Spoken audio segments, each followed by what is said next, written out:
The wind whipped across the wooden planks of Bayside Pier, carrying the salty tang of the sea and the distant cry of gulls. On this foggy December evening, the lights of the coastal town glimmered faintly through the mist, casting an eerie glow over the boardwalk. Most folks had retreated indoors, but one figure stood resolute against the chill: Dr. Lawrence Coleman, a distinguished black cardiologist in his early 60s, clad in a wool overcoat and a fedora tilted against the breeze. His silver-rimmed glasses caught the shimmer of a nearby lamppost as he leaned on the railing, gazing out at the restless waves. After a grueling day saving lives at the hospital, he'd come here for peace, a ritual he'd kept since moving to this quiet town.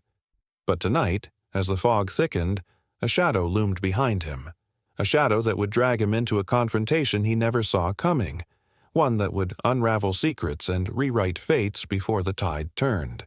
Lawrence had built a career on precision, diagnosing hearts, steadying pulses, guiding patients through their darkest hours.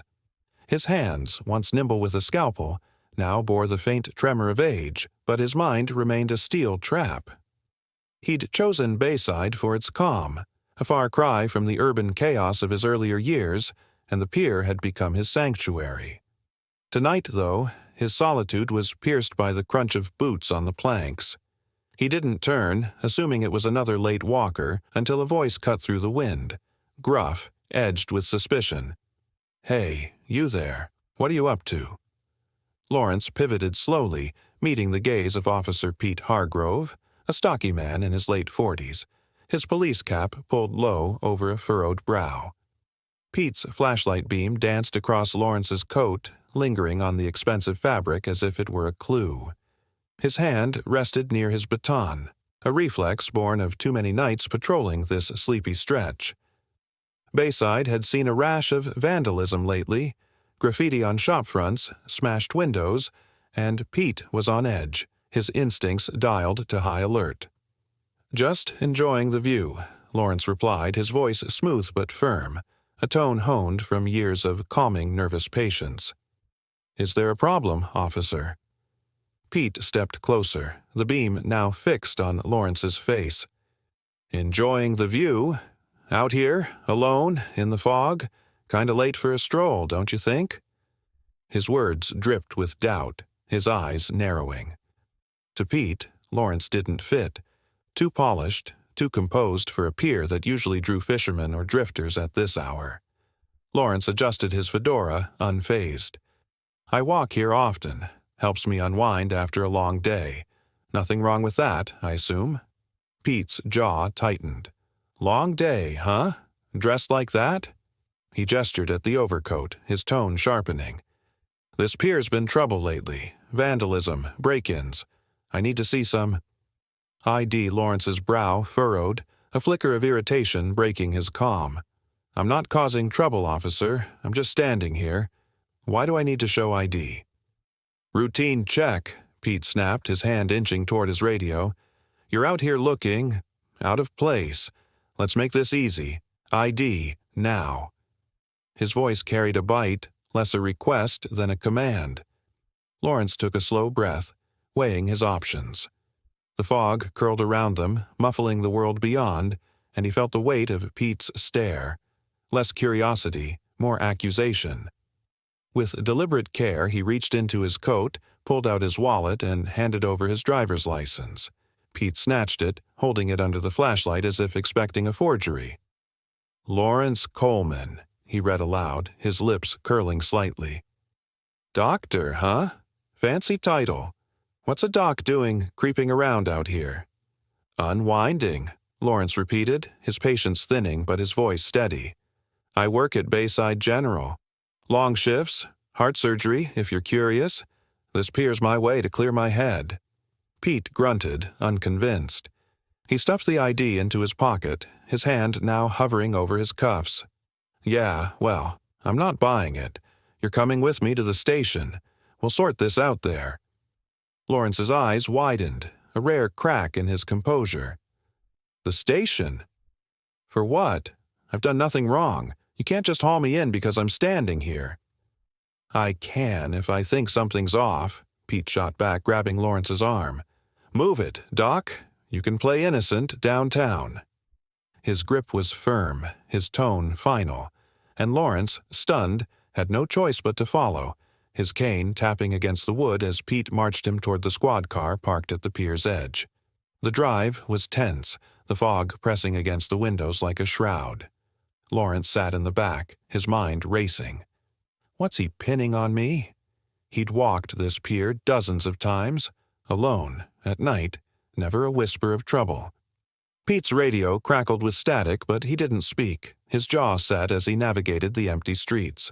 Lawrence's frustration simmered, tempered by a lifetime of navigating skepticism, patients doubting his expertise, colleagues questioning his rise. This, though, felt different, rawer, a sting he couldn't shake. At the station, a squat brick building with flickering fluorescents, Pete shoved Lawrence into a holding room. Bare walls, a metal table, a single chair. "Sit tight," he barked, slamming the door. Lawrence eased into the seat, his cane propped beside him, his thoughts a tangle of anger and disbelief. He hadn't broken a law, hadn't raised his voice, yet here he was, treated like a suspect. The clock ticked, each minute stretching into eternity, until the door creaked open again. Sergeant Clara Evans stepped in, a wiry woman in her mid-50s with a no-nonsense air and a braid of gray hair tucked under her cap. Her eyes flicked to Lawrence, then softened with recognition. "Dr. Coleman," she said, her voice carrying a mix of surprise and apology. "I'm Sergeant Evans. I'm so sorry about this. I just got the rundown." Lawrence straightened, his tone clipped but polite. "Good to know someone's sorry, Sergeant. Care to explain why I'm here? Your officer dragged me in like I'd robbed a bank." Clara sighed, pulling a chair across from him and flipping open a thin file. "Officer Hargrove flagged you as suspicious, walking alone on the pier, late, in an area with recent vandalism. He didn't elaborate much beyond that." Her brow furrowed as she scanned the report, then met his gaze. "This is nonsense. I know who you are, Bayside General's top cardiologist. Half my staff owe you their lives."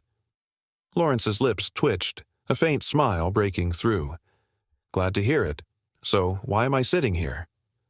Before Clara could answer, Pete barged in, his chest puffed out.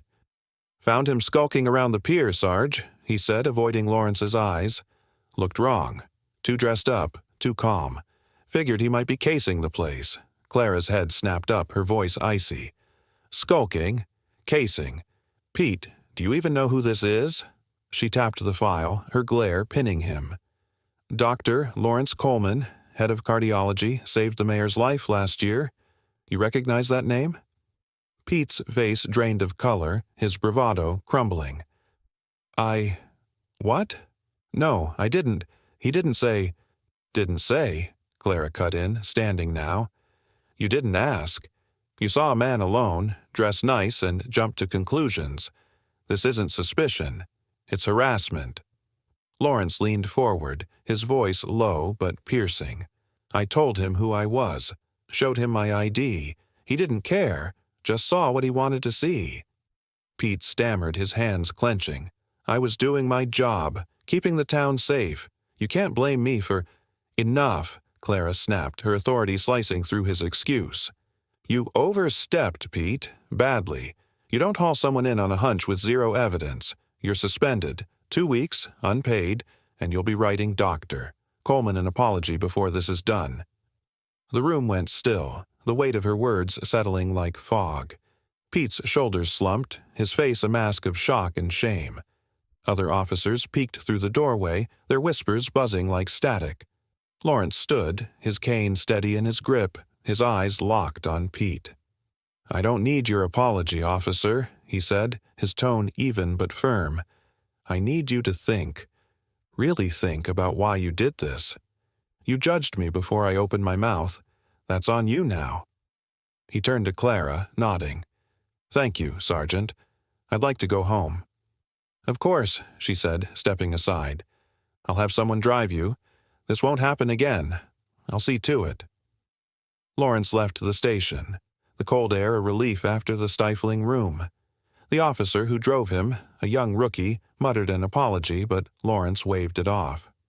"Not your mess," he said, staring out at the fog-draped town. His mind churned, replaying Pete's suspicion, Clara's swift justice. He'd faced doubt before, patients who balked at his credentials, peers who questioned his place, but this raw, baseless mistrust cut deeper. Days later, Bayside buzzed with the story. Pete's suspension hit the local paper, a small blurb tucked between fishing reports, but word spread faster by mouth. At the hospital, nurses whispered about Doctor. Coleman's night, their respect for him deepening. Patients asked him about it over stethoscopes and charts, and he'd shrug, a faint smile masking the sting. "Just a misunderstanding," he'd say, though he knew it was more. Pete didn't return after his suspension. Rumor had it he'd taken a security gig inland. Quieter now, less bold. Some pitied him, others didn't care. At the station, Clara tightened protocols, mandatory reviews for every stop, every detention.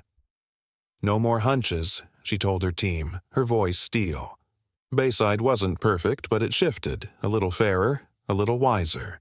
Lawrence kept walking the pier, his fedora a familiar silhouette against the dusk. The fog lifted, the gulls returned, and the town settled back into its rhythm.